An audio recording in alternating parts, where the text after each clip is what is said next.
Hello friends, welcome back to the course. Now in this lecture, we will try to build a very basic quiz system on our coordinate systems. Okay, so I will just run this program and we'll see what happens. So when I click on this green button, you can see automatically X and Hello friends, welcome back to the course. Now in this, and it is asking a question, predict the quadrant. Options 1, 2, 3, 4. You can see there are 4 quadrants, 1, 2, 3, 4. So this is quadrant 1, this is 2, this is 3 and this is 4. So it is asking which quadrant this apple should go.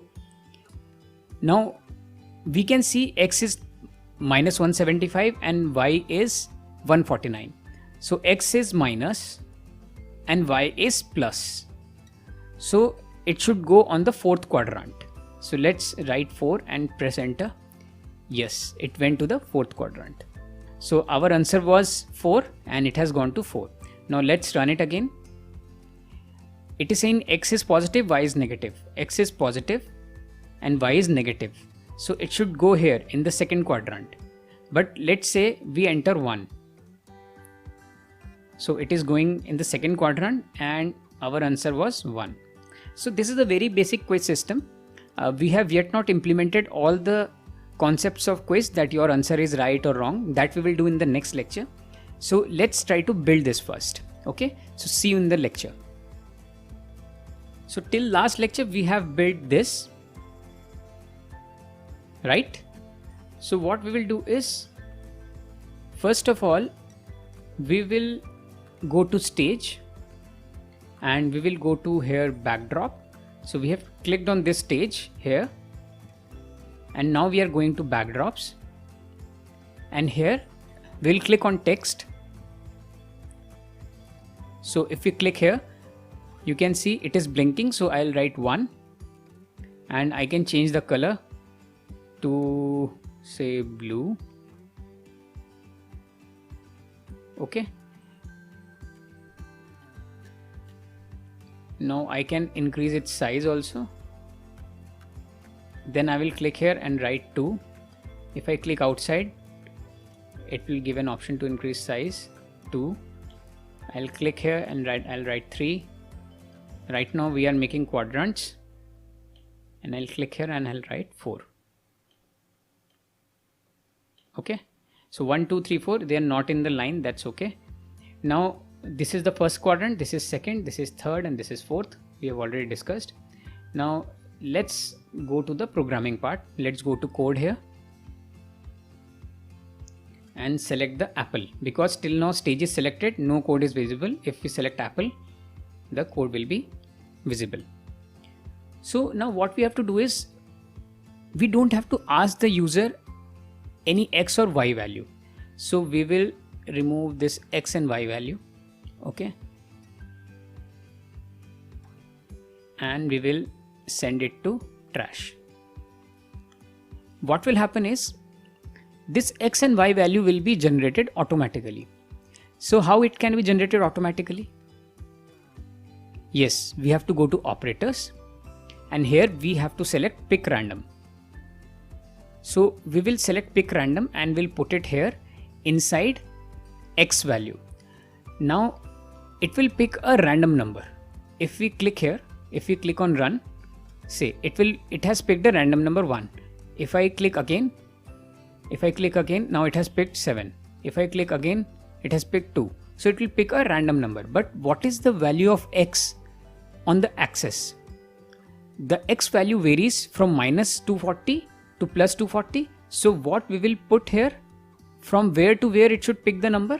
It should pick the number from minus 240, which is a range of X, to plus 240. Now just pause the video for a few minutes and do the same exercise for the Y value. So you have to put this pick random here and you have to put the values of the range of Y from to 2. So pause it for a few minutes and then resume the video. So I hope you have been able to do that. So what we will do is, we will pick it here and drop it here. And now what is the range of y? It is from minus 180 to plus 180. So we'll put minus 180 to plus 180. So this is done for x and y. If we run it now, you can see it is picking a random value. If I click it again, it is picking another random value.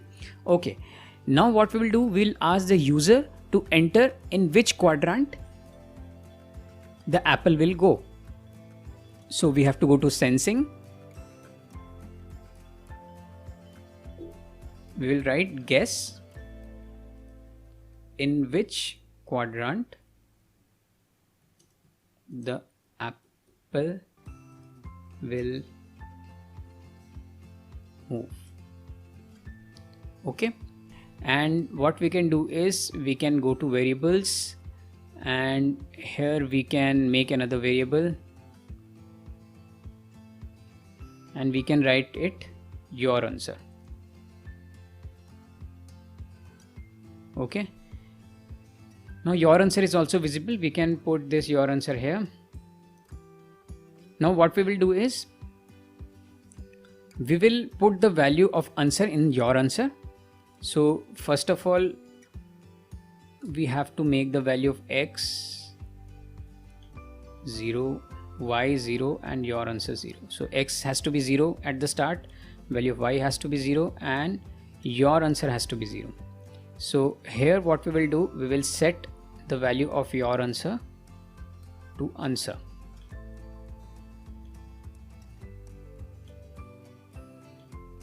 Okay, so let's run this program once and see what happens. Okay, now the value of x and y have been selected randomly.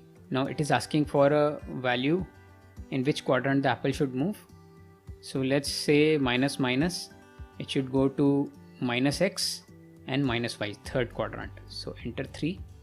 Okay, now your answer is showing 3. So we have done the programming completely. Now what we will do is we'll move the apple to x and y value.